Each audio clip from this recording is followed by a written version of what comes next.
Hello and welcome to the lecture Introduction to Deep Neural Network Part 2. In this lecture, we are going to discuss the feature detection by the hidden layers of the deep neural networks. Then how the pattern is recognized by hidden layer neurons. Then we try to see why multiple layer makes sense.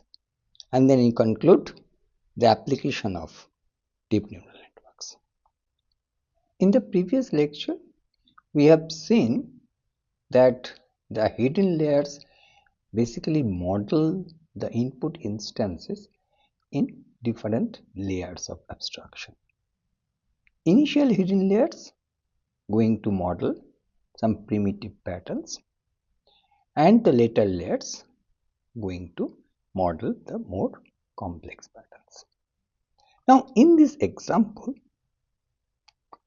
we are going to understand that how a hidden layer is going to model this pattern. Now let's take an example of MNIST dataset. This is a handwritten digits dataset, and take any digits, like in this example we take 9. So this is a kind of hand digit data, is a digitized version, and the pixels are basically given in this way. Okay. Now what we have to understand, how a neuron of a first layer is going to model. So what is going to happen, that this is the first row of this. Here is this particular digit is n by m matrix formulation, or some kind of matrix. So here in this first row is the 7 pixels. Okay. Now these 7 pixels are given in this, that as an input. So first row we are only taking in this particular. So this neuron, first of all, taken these 7 pixels. Okay.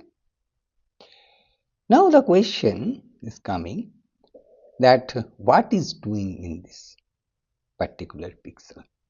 Other pixels will come one by one, or it is some kind of similar thing they are going to achieve. Now here you can see there it is a kind of binary kind of things. These blacks maybe you can take 1, and this blue you can take 0, something like that. So it's a kind of binary representation. It may be some digits also. So now the question is that what is this particular neuron is doing? It try to understand what is the kind of structure. Is there any kind of straight line or something here in this particular row? Getting the point. This hidden layer, first neuron, and or any particular neuron, I try to understand this. Okay. Now here, so first row is modeled by this particular neuron, and this row you can say these pixels are there. Okay. So strong signal is basically this black, and the weak signal is coming from this blue. So this is kind of representation of this first row. Now it possible that another neuron in the first layer neuron, they are going to understand the second row. Okay. So this kind of thing is possible, that this second row is taken by maybe next, something like that. Okay, so this is the way these inputs are being, but it is you can see this is the pixels only. Now what only this neuron try to understand that there is any horizontal line or not, or there is any particular, or is a vertical. So it is a row, it is natural to understand is there a horizontal line or not, kind of thing. Okay, so this is the way these particular neurons are going to model this image patch or kind of images. So these are the patch, you can see first row is one patch, second row patch, something like that. And it may not be always the row wise representation. It is possible that first 3x3 patches also been taken. So another new first layer is going to take this and try to find is there any kind of circle or something, some pattern is there or not. Okay, so this is some other neuron may be possible for this, the vertical pixels or vertical these things, the column wise representation. So different neurons are going to take this kind of pattern, maybe circle, maybe horizontal line, maybe vertical line, maybe something, some slanting line. Okay, so here you can say that this second next top left corner thing is taken by this second neuron. Okay, so in this way these neurons are going to try to model, but in a very pixel level. Okay, now we are given this MNIST data set, kind of, these are handwritten digit. Now if we are asked to recognize these digits, what is our a very intuitive way to detect patterns? Most of us will going to find out, is there any vertical line? If it is a vertical line, it may be 1, maybe 7, maybe 9, or maybe 4 kind of thing. And if there is a small circle, it may be 2, maybe 6, 9, 8. Big circles is 0, something like that. So if there is a horizontal line, it may be 4, it may be lower portion of this 3, it may be this middle portion of 4, upper portion of 7, something like that. So this way we are trying to find out if there is some vertical line, maybe 1, maybe 7, and this. If there is a small circle, maybe 6, maybe 9, maybe 8, and so on, maybe 2, something like that. If there is a horizontal line, it's maybe 4, maybe 5, maybe 2, something like that. So here exactly this is being done in this way. There's vertical lines are with these digits. So if we can find out vertical lines, so this may be our digits. If it is a horizontal line, these are maybe 2, maybe 7, 4, 6, or something like that. If there is a small circle, it may be 9, 8, as we said that. So this is the general human way of reasoning or recognizing this primitive pattern in this kind of handwritten digits recognition. Now, what neuron is actually doing? So neuron is the first hidden layer, try to find these primitive patterns. Okay, if it is a horizontal kind of row wise scanning, that they try to find the this horizontal line. Okay, or if it's a column wise, that is a vertical line, and small circles patch wise or something like that. They use a particular matrix and they will kind of convolve with this matrix and try to find out that this where this is there, this vertical line or horizontal line or circle are present or not.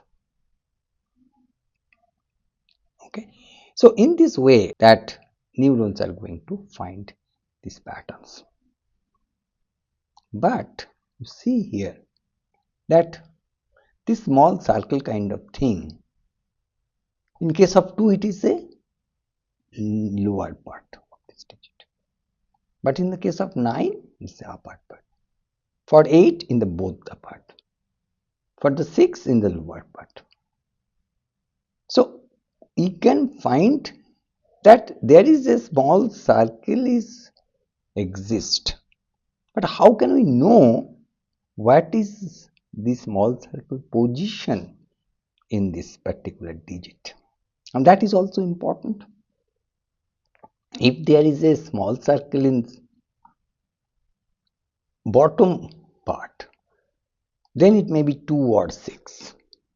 If it is the upper part, it may be 9 or 8, something like this. So that is also required. So to know this localization information, we have to combine the output of the first layer. Now you understand, if we have to combine this first layer neurons, we need another layer of neurons. That is the second layer neuron. And you see that if we are doing in this way, that this is one neuron, this is other neuron, second neuron, the third neuron, fourth neuron, and so on. And if we combine it, we can find this localization, that where exactly this particular horizontal line exists. Or in this case, similarly, if you do the vertical things, okay, then we can where exactly these vertical lines. If there is a kind of circle kind of, then also we can, in this way we can find out. So now what important message that we have to understand, that this second layer, okay, is going to give a more information. First layer will give that in a particular digit image, you can say it's a small image, that these horizontal lines are present or not.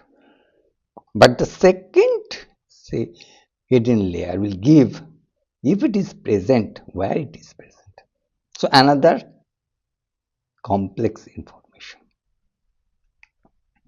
And in this way, if we keep on combining second to third layer, third to fourth layer, and so on, then we are going to get somewhat more precise information. In the final layer, we almost get this kind of object shape or size, or the kind of, in the final layers also pattern kind of thing. So here in this way, the first row and second row, third row, and so on, we are going to adjoining the first layer. These things we are adjoining second layer, and so on. Okay. So in this way, the hidden layer works. So what we find, what do we understand, that in this way, if we do this, multiple layers make sense, because when we go more and more layers from input layers or initial layers to the deeper layer, we can find more complex information, which is very much helping or very much important to take the decision. So, like what we can say that any SLP or singular perception only learn the linear relationship that we know very well. It can only model linearly separable problems. But when we adding more layers to the model, so we learn this hierarchical, reusable and nonlinear representation of inputs, because you can say this is the hierarchical thing. You can say that this is a hierarchical kind of thing. This feature representation, that hierarchical feature, reusable and nonlinear representation, that efficiently capture the complex patterns. Now, for instance, this is the, we also stood that the initial layer mostly primitive patterns. For our example, horizontal line, vertical line, small circles like that, and middle layers combine them into the more meaningful features, and final or later layers combine these features into a high level concept. The main strength lies in this hierarchy. So that we have to understand that why this deeper structure making sense. Now this is, we already said many times, that initial layer model edges, corners, next level model shapes, textures, and middle level layers the object parts, and deeper layer finally layers model the somewhat whole objects like bases, curves, etc. So that is very important understanding, that deeper structure or deep neural network or deep learning tool understand or they model the inputs in different level of abstraction in by a layered hierarchical structure of these hidden layers, so that they have a more expressive power, more accurate prediction. Okay, so that is the most important thing. So this expressive paper, that what we have increases because nonlinearity and deeper structure. Now here that also very important to understand these two things, that nonlinearity and deeper structure, that we understand the deeper structure, that how this hierarchical structure is going to increase the expressive power of a model, and this nonlinearity also play a very important role, that we can use ReLU sigmoid like nonlinearity. So if we don't use nonlinearity, it is a very important question. People in different interview, different exams always ask this: if we don't use nonlinearity, what happens? Even if there is a many layers, ultimately it become a single linear layer. Okay, so this is a very important. But if you use the nonlinearity, it helps each layer to bend the space. We have said this, bend the spaces in new ways. So nonlinearity is playing a very important or vital role for making your decision boundary or decision surface more powerful. So to separating the data points. Okay. So more layers always more bends, which helps to get more complex decision boundaries. And this is why the deep learning separate data well or much more perfectly, more accurately than shallow models. So when you organize these things, so why I said this, when structured properly or when organized properly, because there is some issue I said earlier also. Even if we say there is a, if multiple layer makes sense, but we'll see later that it doesn't necessarily means more the layers, more accurate prediction. So there is something that will come definitely, that what are the issues with deeper layer, how to do that. So if we do it properly, so depth encourages learning in meaningful abstraction. So this abstraction tend to generalize better than memorizing raw data. So that is very important. Okay, that this is very important statement that we'll discuss a lot on this.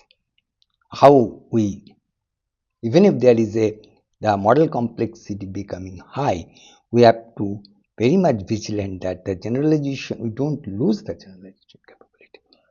Rather, the memorizing the data, we try to generalize well. Okay, and this particularly very much useful for data like images, languages, audio, and what is the complex kind of data instances, time series analysis kind of. So these are the major issues of doing or implementing the multiple layers in a data structure. So in this lecture, before we conclude that what the different application of the neural network or deep neural network. So at this moment of time, you can say that deep neural network is everywhere. In most of the cases, it outperforms the conventional machine learning approaches. So in application, just I write few names, but apart from this, almost everywhere it is being used now. So weather forecast, computer vision, speech processing, natural language processing, healthcare, finance, recommendation system, surveillance, and these are the only very few of them. So that is the major aspect that you have to remember, that here we have the ability to make a network in such a way that if it is organized properly. The question comes, there is still a question pending, that what we have said earlier, that the training algorithm such as backpropagation thing is not very suitable for deep learning or deep neural networks when hidden layers are quite high. So in the next lecture, we're going to understand this, that what is the algorithm. Okay, so we summarize this lecture. We have discussed the feature detection by hidden layers neurons, how, give an example, how the pattern recognition done through the hidden layers, that also we have understood in this lecture, and then we understand these multiple layers make sense, and we conclude with this application of deep neural network. In this our final part, or part 3 of this deep neural network, we are going to understand the algorithm, how this deeper network is being trained. Okay? Thank you very much.